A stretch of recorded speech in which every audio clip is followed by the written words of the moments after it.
Hello, Spoons on Media. I consumed TV show Media. I consumed on the 2nd of August 2026. I didn't get to do what I wanted to. But to do all of that today, media consumption wise, I watched Wrestle Talk's edited SummerSlam review. And then I watched, I also watched their podcast review of SummerSlam Night 1. And yeah, it was pretty decent, their reviews of it. And then I watched So You Want to Be Alternative by Coulier. It was a very good video for Coulier, but in the Say It with outro, I did feel like this is the end of Coulier.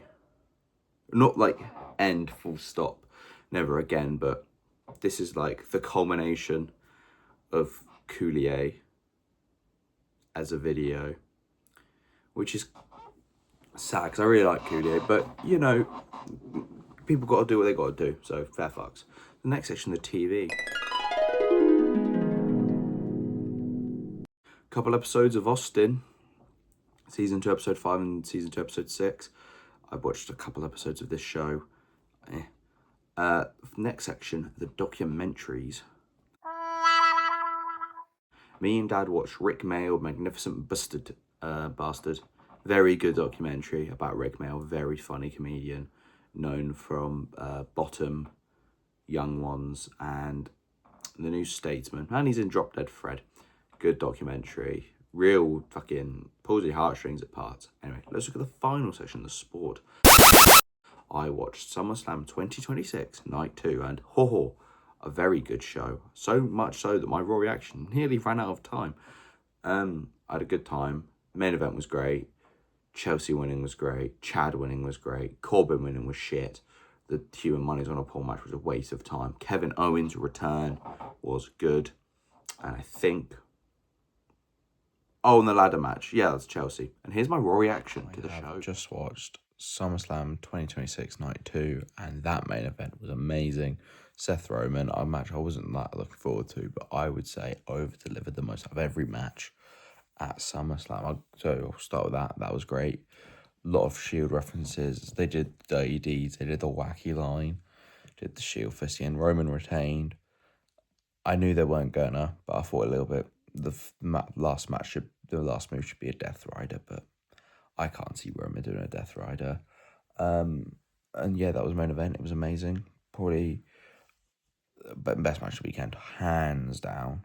In order, then it started with the Finn vs Sammy match for the number one contender. Nick Aldis came out and said, we're adding people to the match. Gunther comes out. I'm like, okay, that's fine.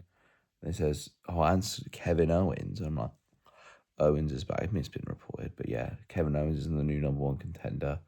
So he's got a match against Punk. Then we had Trick versus Corbin. That match was, it happened. Corbin won. Hopefully he keeps the white belt because that's really funny. But, you know, push new guys, yeah. Baron Corbin beat Trick Williams.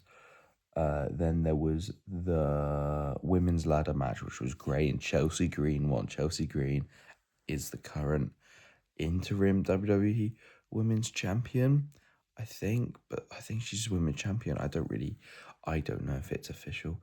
I think doing interim belts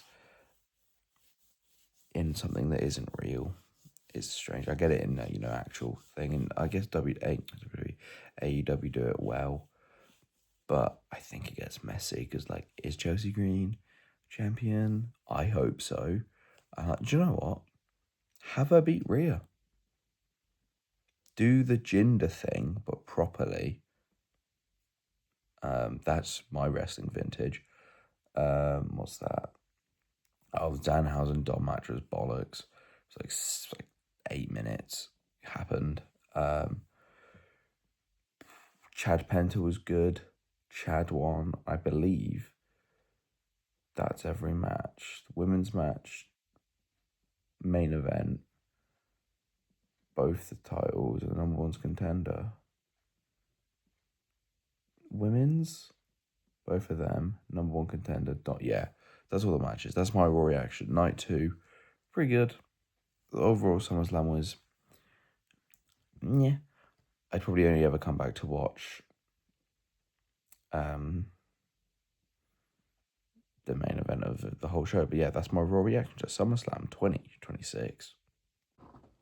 Isn't that fantastic? Thank you for watching. I've been Keith Spoon, lovely Spoon Nation. Like, comment, subscribe, tell all your friends to come watch after get real drops. Take the spoon pill. Remember to always consume on company time.